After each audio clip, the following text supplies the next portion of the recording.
জুলাই আন্দোলনকারী কারফিউ জারি এবং ব্যবসায়ীদের নিয়ে গণভবনে বৈঠক করে হত্যাকাণ্ডের উস্কানি ও সহায়তা সহ ৫ অভিযোগে সাবেক আইনমন্ত্রী আনিসুল হক ও শেখ হাসিনার উপদেষ্টা সালমান এফ রহমানের বিরুদ্ধে মামলায় প্রথম সাক্ষ্য গ্রহণ আজ।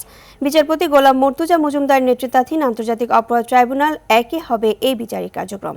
এছাড়াও এই ট্রাইব্যুনালে আরও ২টি মামলার বিচার কাজ রয়েছে। অন্যদিকে ট্রাইব্যুনাল ২ জুলাই আন্দোলনে কুষ্টিয়ায় ৬ জনকে হত্যাসহ ৮ অভিযোগে জাসদ সভাপতি হাসানুল হক ইনুর মামলায় সাফাই সাক্ষ্য গ্রহণ শুরু আজ।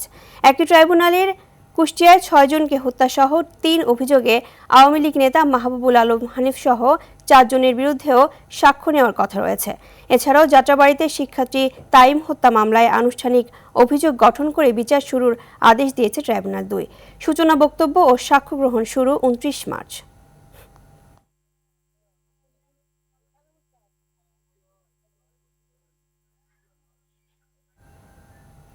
দর্শক, আন্তর্জাতিক অপরাধ ট্রাইব্যুনাল থেকে সরাসরি যোগ দিচ্ছেন সহকর্মী জিএম মাহমুদ। মাহমুদ, বিচার কাজ শুরু হয়েছে কিনা এবং সাক্ষ্য গ্রহণ নিয়ে কি তথ্য আছে আপনার কাছে জানাবেন।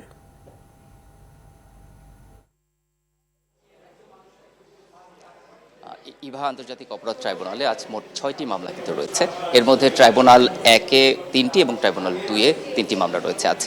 তো এর মধ্যে ট্রাইব্যুনাল ২-এর বিচার কাজ ইতিমধ্যে শুরু হয়েছে। এ ট্রাইব্যুনালে জুলাই আন্দোলনে রাজধানীর যাত্রাবাড়িতে পুলিশ কর্মকর্তার ছেলে ইমাম হাসান তাইম হত্যা মামলার আনুষ্ঠানিক অভিযোগ গঠন করে বিচার শুরু আদেশ দিয়েছে ট্রাইব্যুনাল এবং এ মামলায় সূচনা বক্তব্য উপস্থাপন এবং সাক্ষ্য গ্রহণ শুরু হবে আগামী ২৯ মার্চ।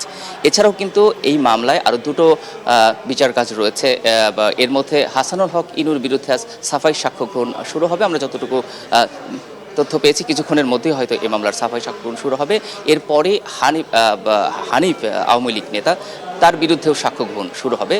এটি হচ্ছে ট্রাইব্যুনাল ২-এর ঘটনা। ট্রাইব্যুনাল ১-এ আজ ৩টি মামলা রয়েছে। এর মধ্যে আনিসুল হক এবং সালমান এফ রহমান তাদের বিরুদ্ধে আজ মানবতা বিরোধী অপরাধ মামলার প্রথম সাক্ষ্য গ্রহণ হবে। আমরা যতটুকু তথ্য পেয়েছি এখনও শুরু হয়নি, তবে এজলাসে তাদেরকে তোলানো হয়েছে, অর্থাৎ সালমান এফ রহমান এবং আনিসুল হকের উপস্থিতিতেই কিন্তু তাদের যে বিরুদ্ধে যে সাক্ষ্য গ্রহণ সেটি শুরু হবে। আমরা হয়তো পরবর্তী সংবাদে এই বিষয়ে আরও বিস্তারিত তথ্য দিতে পারবো। এছাড়াও আরও ২টি মামলার বিচার কাজ কিন্তু এই ট্রাইব্যুনালে রয়েছে এবং সকালে এসব মামলায় মোট ৮ জনকে, যেখানে সালমান এফ রহমান, আনিসুল হক, হাসানুল হক ইনু সহ মোট ৮ জনকে ট্রাইব্যুনালে করা হয়েছে এবং হয়তো পরবর্তী সংবাদ এগুলো নিয়ে আপনাকে আরও বিস্তারিত তথ্য জানাতে পারবো।